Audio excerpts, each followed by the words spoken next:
I'm back. Rudrance for our Black and White Network. We're going to talk about Paul Whelan. He is the American that is wrongfully detained in Russia right now. The American, you could say, that's left behind after Joe Biden decided to trade the Merchant of Death, the Lord of War, Victor Bout, for a WNBA basketball player named Brittney Griner who hates her country. Yeah, that's a thing.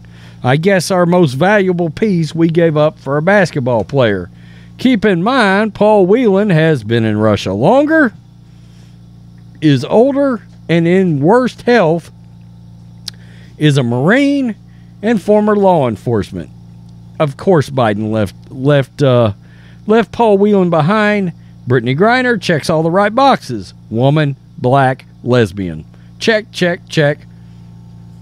Check, please. I'm headed home. So, CNN's got an update to all this because the U.S. supposedly, and I don't know that I believe this, but supposedly has had direct conversations with Russia regarding Paul Whelan. This is from yesterday afternoon. U.S. officials, quote, have had direct conversations with Russian officials regarding Paul Whelan, an American wrongfully detained in Russia since the release of fellow wrongfully detained American Brittney Griner.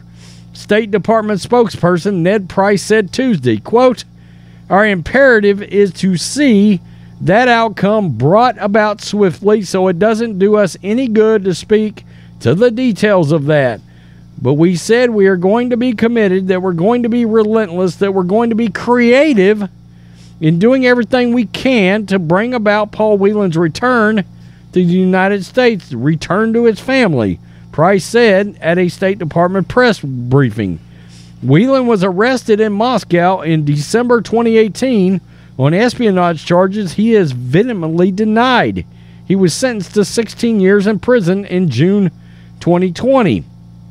Yeah, by the way, also keep in mind, he's been there. His 4th anniversary in Russia being detained just went by, and Griner was there for 10 months.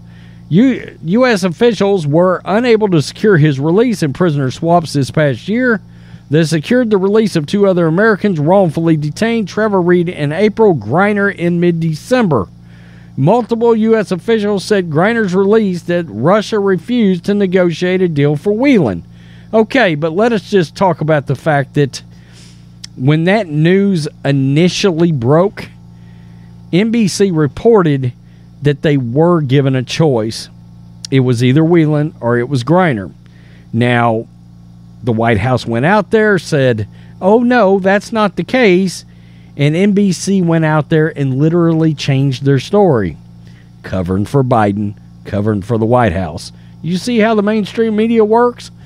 Whelan, who called CNN exclusively from his remote penal colony the hours following Griner's release, said he hoped President Joe Biden and his administration, quote, would do everything they could to get me home regardless of the price they might have to pay at this point. I was arrested for a crime that never occurred. I don't understand why I'm still sitting here.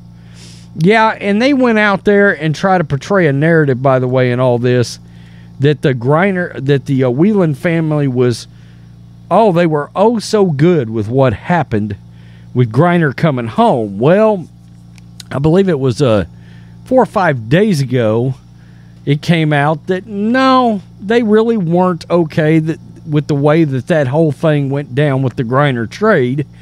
And it should also be noted, there was an American woman, a teacher, named Sarah Kavarnik that got released the same day as Griner. And there was no publicity for that. And in fact, she had to fly herself back, whereas the U.S. went and got Griner. I mean, you can't make this stuff up. They would not label Kavarnik wrongfully detained. And there is also another American over there, also a teacher, named Mark Fogel. And he has not been labeled wrongfully detained, even though he literally committed the same crime as Brittney Griner. It's got to do with cannabis. Okay, but the Biden administration refuses to label Fogel as wrongfully detained. They're saying they're going to try to get Whelan home. Whelan's case, Fogel's case, needs to remain in the spotlight. Even though Brittney Griner is back, these two Americans are sitting in Russia right now and they're rotting away. That cannot happen. The emphasis and the spotlight cannot come off of this just because we got some social justice warrior basketball player back home. That can't happen. We will continue to watch this, and we'll either do videos on Black and White Sports or Black and White Network, either one. So this had an emphasis on Paul Whelan, so I put it on this channel. Tell me what you think, Black and White Network supporters. Peace. I'm out. Till next time. Black and White Network supporters, make sure you go over and check out the Black and White Network merchandise store. 25% off USA First. 25% off USA First. Go now.